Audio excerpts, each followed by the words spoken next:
So to start off, wrestling, as you probably all know, wrestling has been around forever, like ever since recorded history.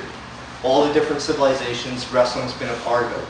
You know, whether you're, I mean, even religious texts like the Bible have angels wrestling. So, I mean, wrestling's cool.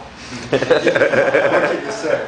So, and in the modern day, we have many different types of wrestling. The jiu-jitsu that you guys practice, you know, that would fall under, say, submission wrestling.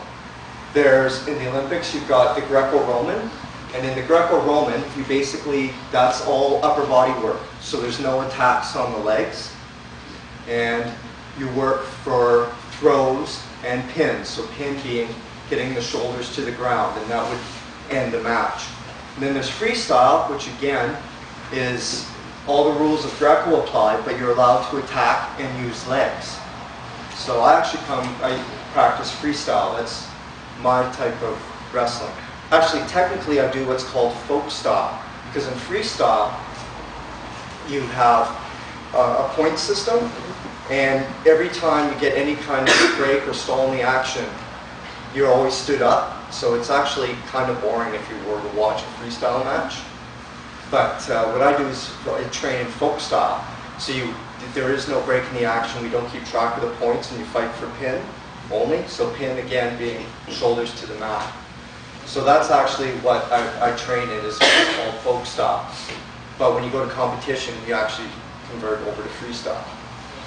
And then there's of course catch wrestling, which is kind of like submission and various other ones. But today what I'm going to work with is we're going to do some freestyle. Okay, so I'm going to show freestyle moves. And to start with, the way to think of wrestling is to think in all the moves, what you want to think about is your grips, hips, and head. And when I say grips, there's many different types of grips in wrestling. And I'll go over them when we go into the clinch. I'll show the different types of grips. When it comes to your hips, hips is everything in wrestling. Where you place your hips, where your opponent has his hips, the weight you put into your hips, that determines your position and how you're going to perform. It's all where you put your hips. Your power's from your hips. You off-balance your opponent's hips, you'll win. It's all hips. The other component is your head. So when you wrestle, your head is a weapon, and it's also what you defend and attack with.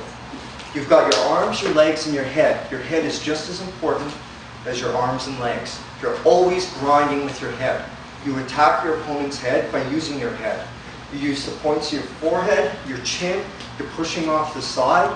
Every move you've got, your head is working just as hard as your legs and arms, if not more. All your work's with your head. That's why all wrestlers have strong necks. It's not from bridging. Bridging is great, that makes you strong. No, it's from attacking. Okay, so, and then when you are defending, you attack the person's head.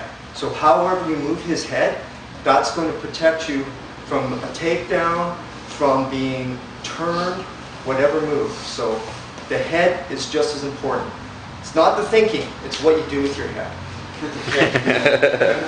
Wrestlers don't think. You just act.